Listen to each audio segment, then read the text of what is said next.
Okay, so this is empowerment technology. Then week 8, quarter 3. So your task today is to create a drag and drop fruits, and we'll be using Lumi. So I will show you the sample.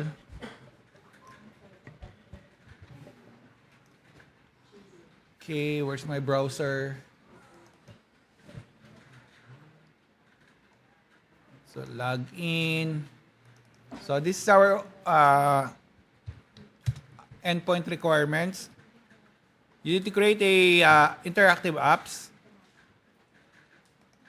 Okay, so we'll be using drag and drop. My sample is fruits. So you need to select other samples like human body, parts, vegetables, and whatnot. Then, to create one, we need to log in. So log in. Once log in, you need to go to content. Press content. Then press new content button. Then create HV5 content. Once selected, you need to select your content type. So our content type today is drag and drop. Drag and drop. So select the drag and drop button or highlighted. Then once selected, it will create a new page. Then there's a tutorial. Ayan, may tutorial guys kung gusto niyo manood. Pag hindi niyo magets pag nag-sample ako. Ayun, napakabilis. Ayan, ang galing. Ayun, basta lilitaw yan. Mabagal lang, ayun. Ito yung tutorial guys. You can watch a tutorial. So, one item lang ilinagay niya. Hindi ko alam mga parts na to. So, mag-uula na lang ako. Ayun. Meron akong tamang isa. Then, examples. Ayan. So, yun. If you cannot follow my instructions, but here's my instructions. I'm creating one. So, the name of my is drag and drop fruits. But I'll put another letter because this is my third time. And this is the background image. You need to add the background image you have created in Canva. So, press add. You can use landscape or portrait, but I'm using landscape for my example. So, press fruits, press open. Okay, that's our step 1 settings. After uploading your background, the other task is to press task 2.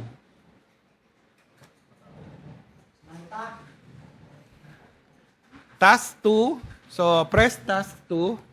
Then, this is where our drop zone and button are located. So, you need to press add drop zone. Press add drop zone and there will be a label. So our label will be, what's the first fruit? Mango.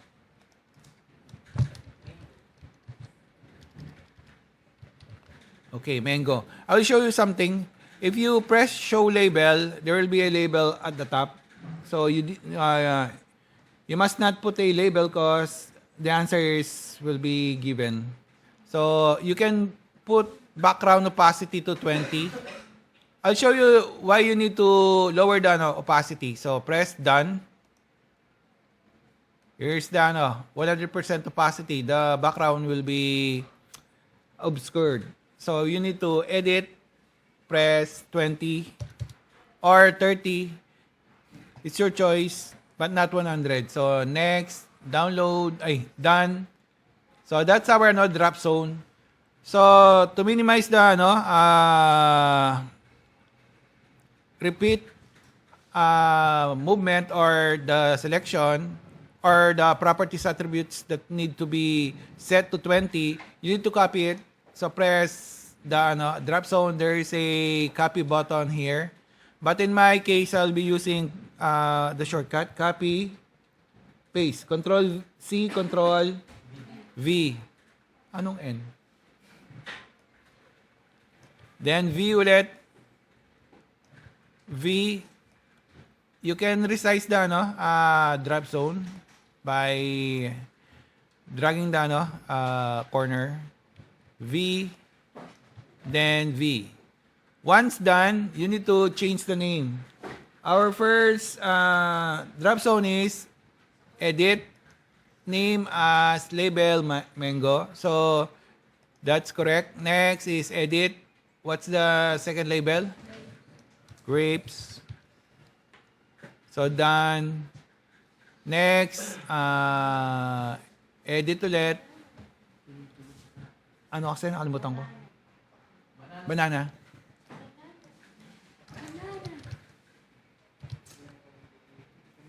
Done. Next is apple, orange,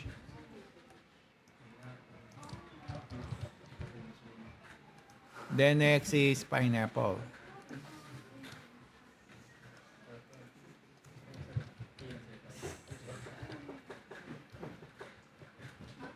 Okay, once done, all your drop zone are selected. Now you need to put a button. So to add a button, you need to press text. Press text and I'll be calling it mango. Then opacity, let's say 50. Then you need to select all. So you can select from the 6 drop zone. If you select just one, I'll show you. Let's select grapes. So done.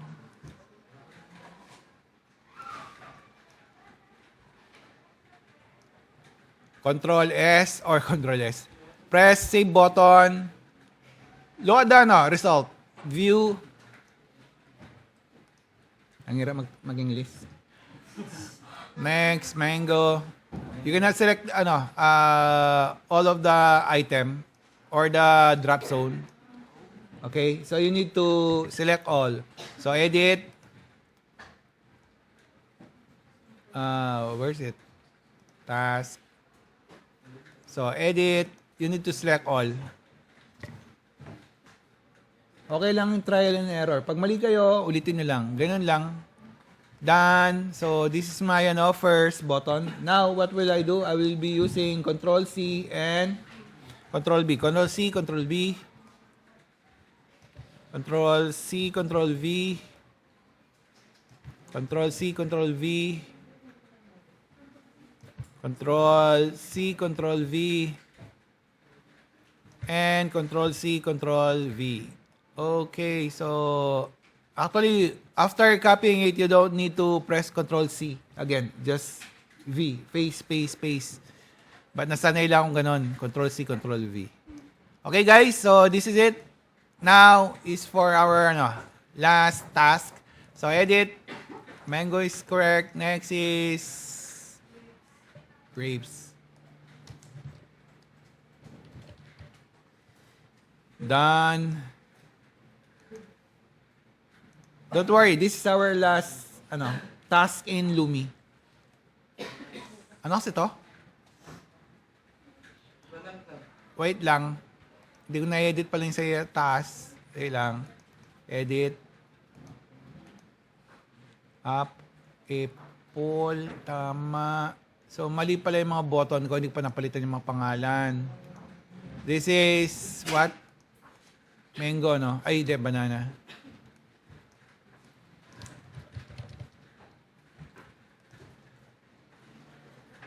Then this is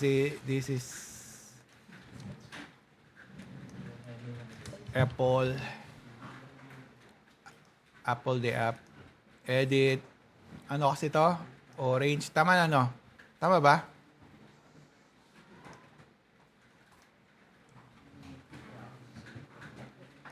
Oops. Di pa napalitan yung pangalan. Orange.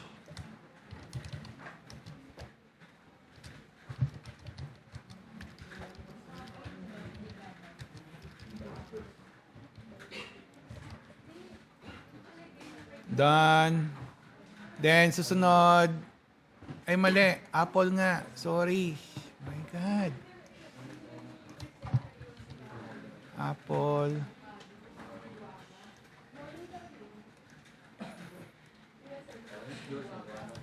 Orange. Pineapple.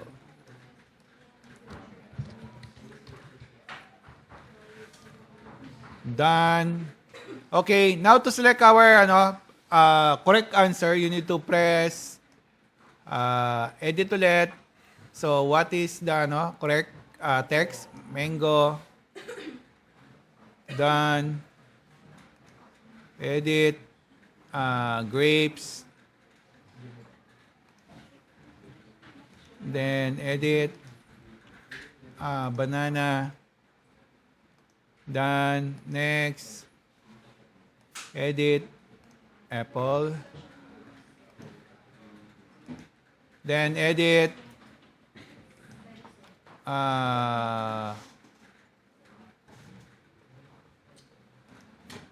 Apple. Ano kasi to? Orange. Sorry. Na-distract ko kasi. Then, susunod, edit. Pineapple. Done. Once done, you need to press save. Once save, you need to view kung tama yung nyo, items. So, mango, grapes, apple, banana, orange, and pineapple. Check. So, yun, may tama ako dalawa. Okay, then after doing that, you need to, if it's correct, what will you do? You need to deploy. So, how to create your link. So, press deployment. I mean, share. Then, as a link or QR code or embedded. So, you need to specify your name. So, I will call it drag and drop.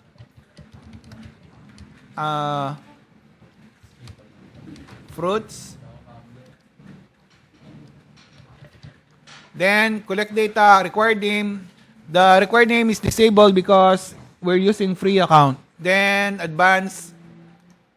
Okay, no need to enable it. But if you want to require a protection, so you need to enter a password. But in our instance, we don't need it. So, save.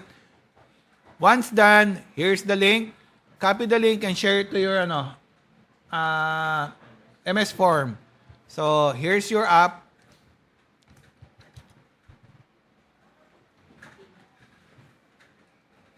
So, this is our last task in third quarter, and it will be called Lumi drag and drop for our remarks in week 8.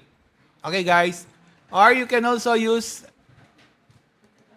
or share the QR code. You can download the QR code and share it to your friends or families or fellow classmates. Any questions? None. Thank you.